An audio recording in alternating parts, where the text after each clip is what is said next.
Long, long ago, when the moon was still young and the earth was rich with stories, there lived a man named David in a quiet village surrounded by green hills and tall palm trees. David was the pride of his village. He was tall, handsome, and hardworking, the kind of man whose sweat bore fruit. His farm was always the first to blossom and the last to dry. His yam barns were full, his maize was golden, and even the wind seemed to bless his soil. Every girl dreamed of marrying him, and every farmer envied him. At the annual harvest festival, when drums beat and the air smelled of roasted corn, the villagers gathered and crowned him the best farmer. Out of love and admiration, they presented him with a small golden statue, a beautiful woman carrying a pot on her head. "May this gift bring you more blessings, David," they said. David smiled from ear to ear and bowed in thanks. Out of gratitude, he shared half of his harvest with the entire village. But, my children, not every gift that shines is a blessing. Some gold hides darkness in its heart. Not long after, things began to fall apart for David. The rain that once kissed his soil refused to fall. His yams shriveled, his corn turned black, and his tools broke one after another. In a short time, the once great farmer became the poorest man in the land. From grace to grass, the villagers whispered, shaking their heads. His wife, weary and hungry, begged him, "My husband, let us sell this statue and start afresh. Maybe the gods will have mercy." But David clutched the golden statue to his chest. "No," he said firmly.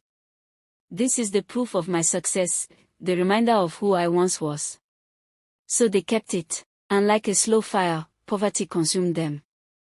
They died with nothing but the golden statue left behind for their only son, Victor. Victor grew to be as hardworking as his father, but the curse followed him like a stubborn shadow. No matter how much he toiled, nothing prospered. His crops failed, his animals died, his house leaked when it rained. Still, he refused to let go of the statue. "It is our heritage," he said.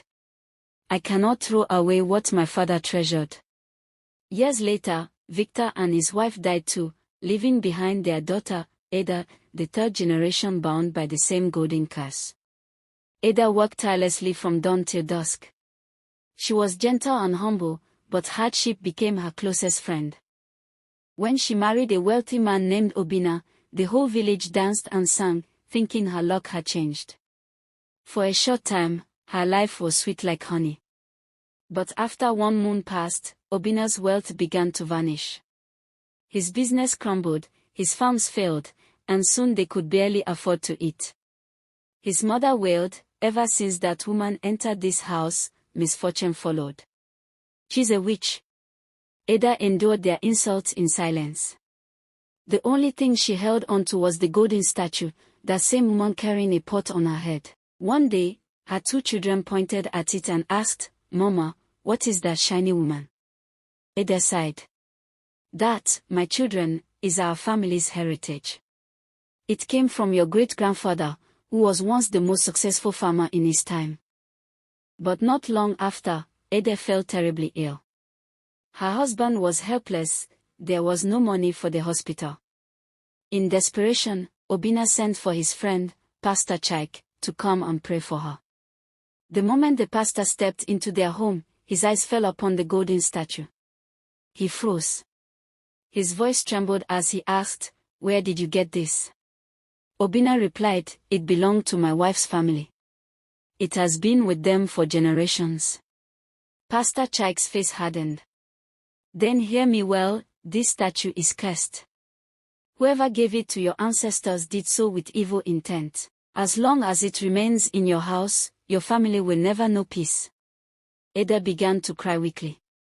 "What must we do, man of God?" "You must destroy it," he said. That night, Obina poured kerosene over the statue and struck a match. But instead of burning, the statue began to shine, brighter and brighter, until its light filled the whole yard. "It won't burn," Obina shouted in fear.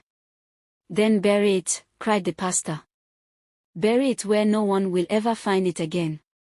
Before the first cock crowed, they carried the glowing statue deep into the forest.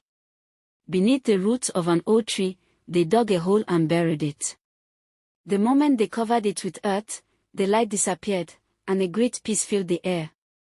From that day, Ada's sickness vanished. Obina's business began to grow again. The family prospered, laughter returned, and for the first time in generations, they knew happiness. Seasons passed. Years rolled into decades.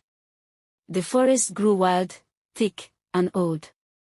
The memory of the golden statue faded like footprints in the sand. Then one day, many years later, men came to clear the forest to build houses. As they dug the soil, a little boy playing nearby noticed something glittering beneath the roots of a fallen tree. He knelt, brushed away the dirt, and found the golden statue, still shining as if it had just been made. The boy smiled in wonder and picked it up, not knowing the curse that slept within it had just been awakened again.